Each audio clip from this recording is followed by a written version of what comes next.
Ma'asyiral muslimin yang dimuliakan Allah Subhanahu wa taala. Bicara tentang kitab-kitab langit secara tertib berdasarkan urutan Al-Qur'anul Karim, itu dimulai daripada suhuf Ibrahim. Tentunya turun kepada Nabiullah Ibrahim alaihi salatu wassalam. Kemudian setelah itu Taurat turun kepada Nabiullah Musa alaihi salatu wassalam. Baru setelah Taurat, Zabur turun kepada Nabiullah Daud alaihi salatu wassalam, disusul dengan Injil yang turun kepada Isa bin Maryam, dan ditutup dengan Al-Quran sebagai akhir daripada kenabian Rasul kita Muhammad sallallahu alaihi wasallam. Adapun suhuf Ibrahim, maka dijelaskan oleh Al-Imam Ibn Utsaimin rahimahullahu ta'ala dalam Liqa Al-Bab Al-Maftuh, bahwa suhuf Ibrahim itu fihal mawaid wal ahkam, di dalamnya banyak nasihat-nasihat dan beberapa hukum-hukum yang berlaku di zaman Nabi Ibrahim alaihi salatu wassalam. Artinya bahwa suhuf Ibrahim sama dengan yang lainnya, sama dengan Taurat, sama dengan Injil dan juga Al-Quran. Ada hukum-hukum yang diletakkan Allah di situ. Dan tentang suhuf Ibrahim ini dijelaskan dalam Al-Quran, baik secara global atau secara terang-terangan, seperti dalam Al-Baqarah 136, kemudian juga Al-Imran 84, kemudian An-Najm ayat 33 sampai 41, dan yang paling jelas dalam suratul A'la ayat 14 sampai 19, inna hadza lafis suhufil ula suhufi Ibrahim wa Musa. Sesungguhnya dalam Al-Quran ini terdapat kandungan suhuf. Pertama suhuf Ibrahim, yang kedua suhuf Musa. Ada yang mengatakan suhuf Musa di sini artinya Taurat, tapi juga ada yang mengatakan suhuf Musa ya suhuf Musa, artinya Musa diberikan dua kitab. Pertama suhuf, yang kedua Taurat. Adapun suhuf diberikan kepada Musa itu ketika periode Mesir, ketika Bani Israel masih ada di Mesir dan masih diperbudak oleh Fir'aun. Disitulah Allah Subhanahu wa ta'ala merintahkan Musa untuk berdakwah kepada Fir'aun. Disitulah Allah berikan suhuf kepada Musa. Adapun Taurat itu diberikan oleh Allah Subhanahu wa ta'ala ketika Musa sudah membebaskan Bani Israel dan sudah menenggelamkan Fir'aun. Makanya Allah Subhanahu wa ta'ala berfirman tentang masalah ini, inna anzalna at-taurata fihi hudaw wa nur yahkumu bihan nabiyyuna alladhina aslamu lilladhina hadu war-rabbaniyuna wal akhbar bimastuhfidhu min kitabillah wa kanu alaihi syuhada. Sungguh kami menurunkan kitab Taurat, di dalamnya ada petunjuk dan cahaya, yang dengan kitab itu para nabi yang berserah diri kepada Allah memberi putusan atas perkara orang-orang Yahudi. Demikian juga para ulama dan pendeta-pendeta mereka, sebab mereka diperintahkan memelihara kitab-kitab Allah dan mereka menjadi saksi terhadapnya. Dan Allah kuatkan dalam surah Al-Qasas, laqad ataina Musal kitaba mim ba'di ma ahlaknal qurunal ula. Dan sungguh telah kami berikan kepada Musa Taurat setelah kami binasakan umat-umat terdahulu. Kalimat binasakan umat-umat terdahulu maksudnya membinasakan Fir'aun dan bala tentaranya. Artinya Taurat turun ketika Musa menyelamatkan Bani Israel dari kejaran Fir'aun ketika mereka berada di negeri linglung yang disebut dengan Ardutih. Ma'asyiral muslimin yang dimuliakan Allah Subhanahu wa taala, yang ingin kita bahas adalah Zabur. Karena ma'ruf Taurat, Injil, Quran sering kita dengar. Lalu apa itu Zabur? Zabur sering disebutkan dalam Al-Quran, seperti Allah Subhanahu wa taala mengatakan, wa kulla syai'in fa'aluhu fi zuburi. Ada kalimat zubur di sini. Maksud zubur di sini artinya maktub, ditulis.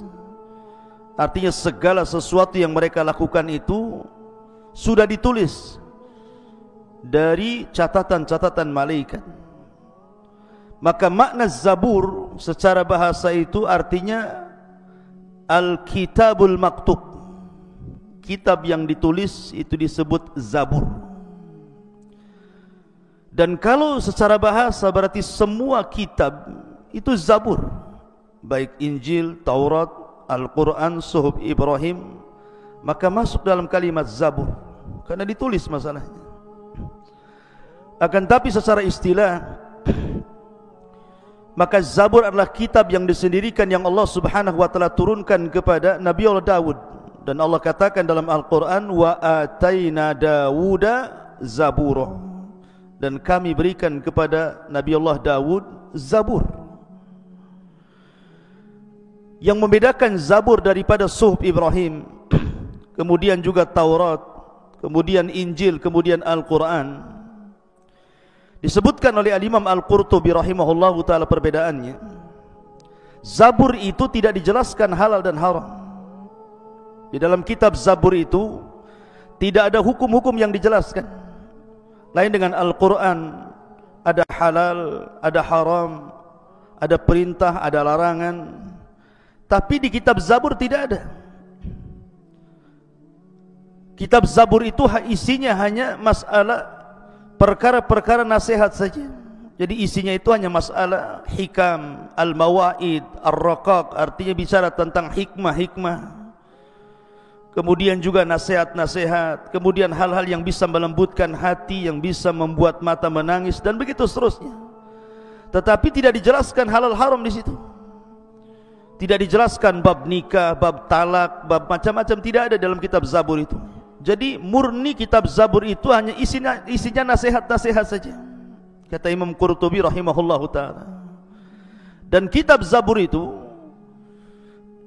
kata para ulama, hanya terkandung 150 suratan, 150 surat saja. Kalau seandainya saya analogikan dengan Al-Quran, Anda baca surat dari surah Ghafir sampai surah Al-Ahqaf. Dalam Quran itu ada surah Ghafir sampai surah Al-Ahqaf. Di situ ada surah Zuhruf, di situ ada Asy-Syura, di situ ada Fussilat, di situ ada Jathiyah. Pokoknya kalau kita membaca dalam Al-Quran surah Ghafir sampai Al-Ahqaf itu tidak dijelaskan hukum-hukum di situ. Tidak ada hukum-hukum fikih, tidak. Semuanya hanya masalah kisah-kisah, kemudian nasihat-nasihat, kemudian hal-hal yang sifatnya melembutkan hati. Lah, Zabur itu kurang lebih seperti itu. Jadi kalau dianalogikan di Al-Quran itu seperti kita membaca surah Ghafir sampai Al-Ahqaf. Begitulah keterangan para ulama. Itulah Zabur. Tidak ada halal, tidak ada haram. Karena Zabur itu bentuknya taranum. Jadi semacam bait-bait syair yang dilagamkan, yang dilagukan. Makanya Nabi Allah Daud alaihi salatu wassalam setiap pagi dan petang selalu melanggamkan kitab Zabur ini. Dan Daud itu memiliki 70 sautan, 70 suara. Jadi suara satu dengan suara berikutnya akan jauh lebih indah. Jadi kalau seandainya Daud membaca satu qiraah, kemudian berpindah ke qiraah yang kedua, maka qiraah kedua jauh lebih indah dibandingkan qiraah pertama. Kemudian naik lagi ke qiraah yang ketiga, maka qiraah yang ketiga jauh lebih indah dibandingkan qiraah yang kedua, dan begitu seterusnya. Makin tinggi qiraahnya, maka makin indah suaranya. Wajar kalau seandainya Allah Subhanahu wa taala gambarkan bagaimana binatang-binatang, bahkan gunung sekaligus ikut taranum bersama Daud. Dijelaskan oleh Imam Al-Qurtubi rahimahullah ta'ala juga ketika beliau menjelaskan surah As-Saba ayat 10, walaqad atayna Dawuda minna fadla ya jibalu awwi bima'ahu wat-tayr wa alanna lahul hadid. Dan sungguh kami berikan kepada Daud keistimewaan. Kemudian Allah mengatakan kepada gunung, ya jibal, wahai gunung-gunung, awwibi, bertasbihlah bersama Daud, wat-tayrah, dan juga burung-burung bertasbihlah bersamanya. Kata Imam Al-Qurtubi rahimahullahu ta'ala, dan ini juga senada dengan apa yang disebutkan Al-Hafidh Ibnu Hajar rahimahullahu ta'ala. Jadi ketika Nabi Daud membacakan Zabur itu, maka burung-burung datang dari mana-mana. Semua burung-burung yang ada itu datang kemudian mendekati suara Nabi Allah Daud alaihi salatu wassalam. Kemudian ketika Nabi Allah Daud membacakan Zabur, bertaranum dengan Zabur itu, maka burung itu meminta izin kepada Allah untuk ikut berkicau. Ya. Jadi kononnya burung itu ingin menirukan suara Daud dengan suara dia. Saking asiknya burung-burung itu, kata para ulama ini, sampai burung-burung itu sudah tidak kenal lapar lagi. Sudah tidak kenal lapar lagi, lupa makan bahasa kitanya, sehingga sebagian burung itu ada yang mati tanpa terasa. Saking lezatnya mendengarkan suara Zabur dibacakan Daud, kemudian ikut berkicau, lupa makan, lapar karena banyaknya burung, ada yang mati. Saking khusyuknya gitu ya. Kalau kita burungnya yang pergi. Ma'asyiral muslimin yang dimuliakan Allah Azza wa Jalla. Lah ketika burung-burung itu kemudian mendengar suara Nabi Allah Daud bertaranum Zabur, lah gunung-gunung ini cemburu. Kemudian gunung-gunung minta izin kepada Allah Azza wa Jalla, ya Rabb, kalau seandainya burung-burung itu ikut berkicau melanggamkan lagamnya Zaburnya Daud, maka kami juga ingin juga seperti burung-burung itu. Akhirnya Allah Subhanahu wa ta'ala berfirman, ya jibalu awwibi ma'ah, kalau engkau ingin taranum bersama burung-burung kepada Zaburnya Daud, silakan bertasbihlah untukku dan bertaranumlah dengan Zaburnya Daud. Suara burung beda dengan suara gunung. Ketika gunung bersuara, ya tahulah seperti apa gunung bersuara, ya dagdug gak karuan kan itu. Tetapi itulah suara gunung, ingin ikut juga bertasbih membacakan Zabur. Apa yang terjadi? Ketika suara burung sudah berkicau, kemudian juga ditambah-tambah suara gunung, akhirnya kemudian macam suara ribut jadinya. Suara Daud makin mengecil sementara suara burung makin mengeras, apalagi ditambah suara gunung yang dagdug gak karuan itu. Makin Nabi Daud alaihi salatu wassalam makin kecil suaranya, makin bising bahasa kitanya. Mengadulah Daud alaihi salatu wassalam kepada Allah Subhanahu wa ta'ala dan mengatakan, ya Rabb, kalau seandainya burung-burung itu semuanya berkicau menirukan laguku, kemudian gunung-gunung juga ikut berkicau mengikuti laguku, bagaimana mungkin kau akan mendengar suaraku?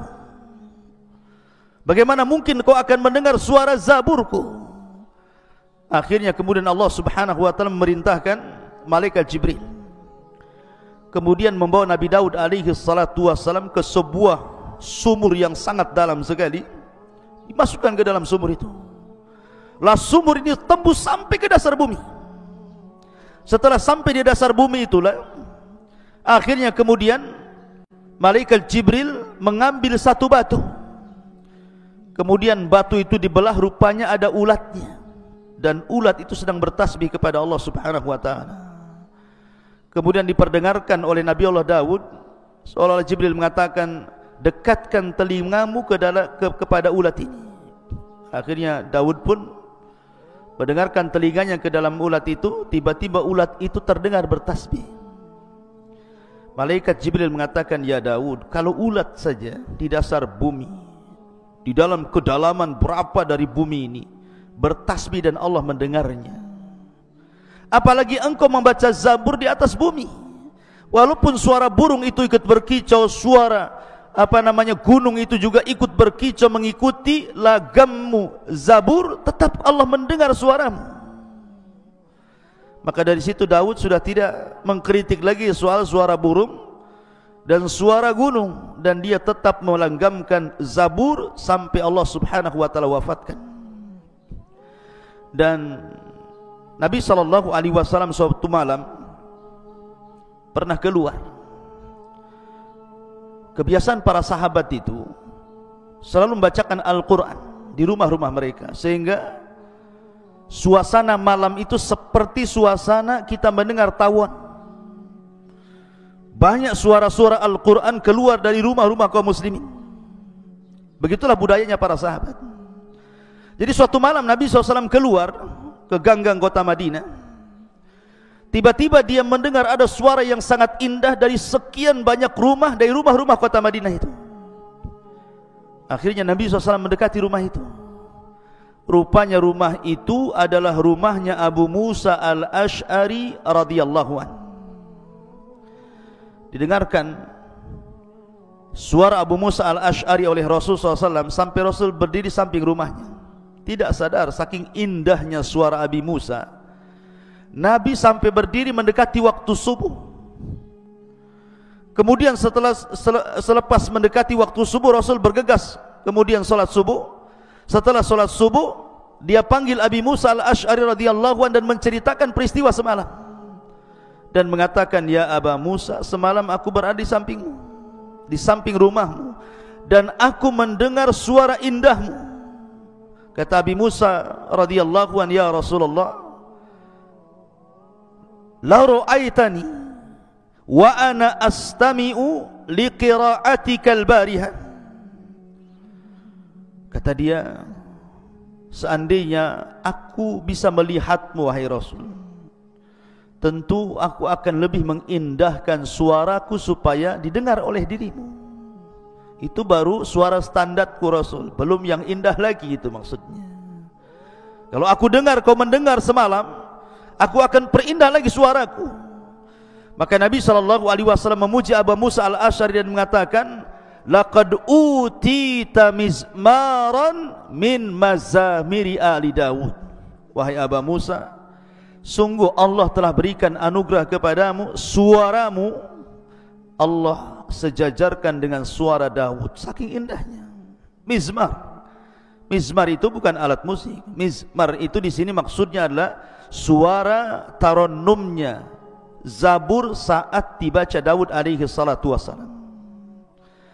Dan tidak heran, Abi Musa itu kan dari kabilah Asy'ariyun masalahnya, dan kabilah Asy'ariyun itu kabilah dari Yaman, dan dikenal suaranya. Kabilah Asy'ariyun itu sangat dikenal di zaman Rasul dibandingkan kabilah-kabilah Arab yang lainnya.